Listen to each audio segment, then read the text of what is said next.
Shalom, selamat pagi God Lovers. Kasih setia Tuhan melingkupi kita sepanjang hari ini.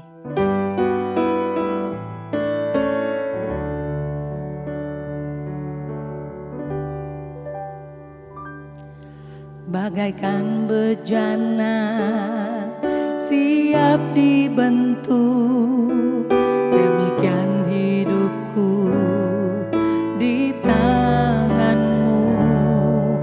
Dengan urapan kuasa rohmu, ku dibaharui selalu. Jadikan ku Allah dalam rumahmu, inilah hidupku di tanganmu.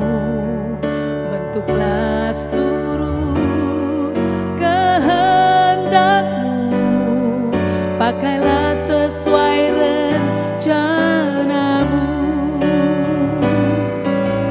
Ku mau sepertimu Yesus, disempurnakan selalu dalam segenap jalanku, memuliakan namamu.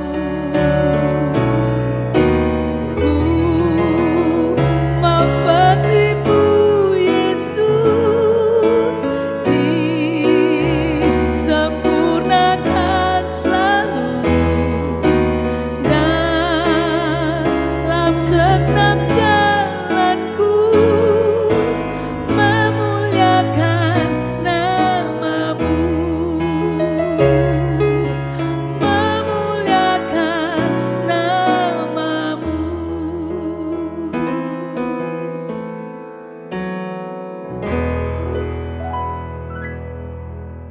Shalom God Lovers, selamat bertemu kembali dalam program Words from Heaven. Saya harap program ini memberkati dimanapun kita berada, kapanpun waktunya kita bisa mendengarkan dan bisa berbagi dengan orang lain melalui sharing firman.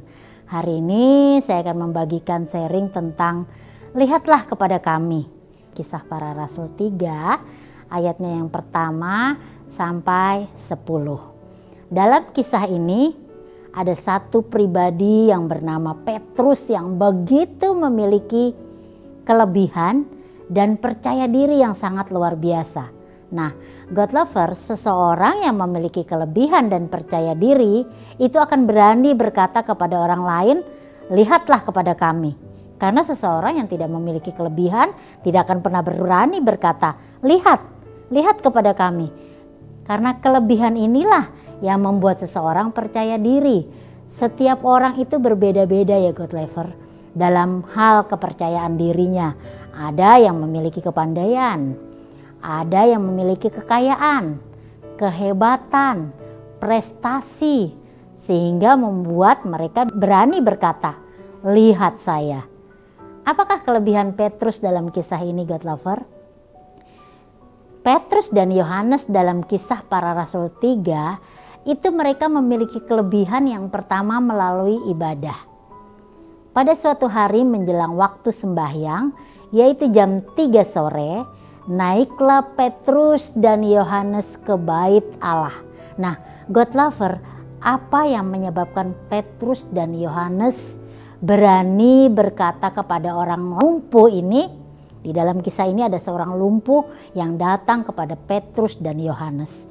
Dan Petrus serta Yohanes berkata dan berani berkata kepada orang lumpuh ini, lihatlah kepada kami. Nah, kenapa Petrus dan Yohanes berani berkata kepada si orang lumpuh ini, lihatlah kepada kami? Karena Petrus dan Yohanes memiliki kepercayaan diri yang luar biasa. Karena mereka unggul dalam hal beribadah. Kenapa ibadah ini sangat membuat Petrus dan Yohanes unggul? Karena Petrus dan Yohanes itu sering kali ke bait Allah bukan untuk bercakap-cakap, bukan untuk berhura-hura, tetapi Petrus dan Yohanes ketika dia memiliki ibadah yang luar biasa. Karena ibadah dikatakan ibadah itu mengandung janji. Maka Petrus dan Yohanes itu memiliki janji Allah dalam hidup mereka. Sehingga mereka bisa berani berkata, lihatlah kepada kami. Dan yang kedua, Petrus dan Yohanes itu memiliki iman, God lover.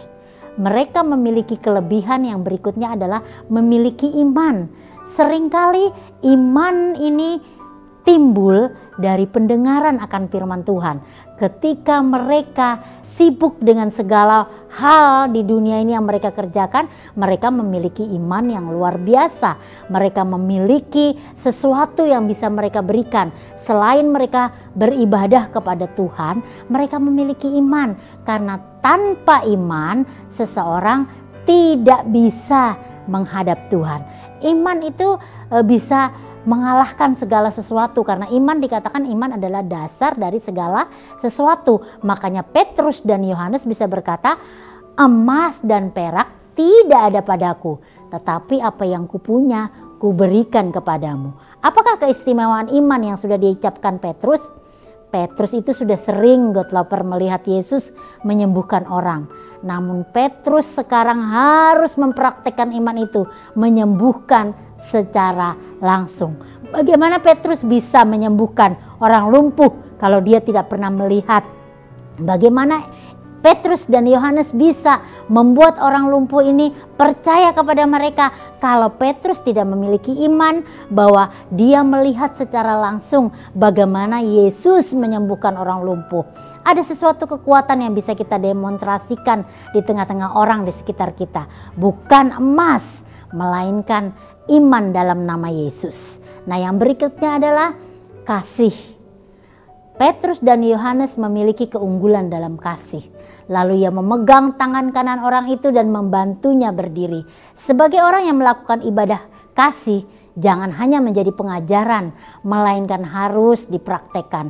Orang lumpuh secara fisik tidak selalu ada di sekitar kita, tetapi banyak kelumpuhan dalam bentuk lain ada di sekitar kita, seperti kelumpuhan ekonomi, kelumpuhan iman, kelumpuhan harmonisasi keluarga, dan kelumpuhan semangat dalam kehidupan.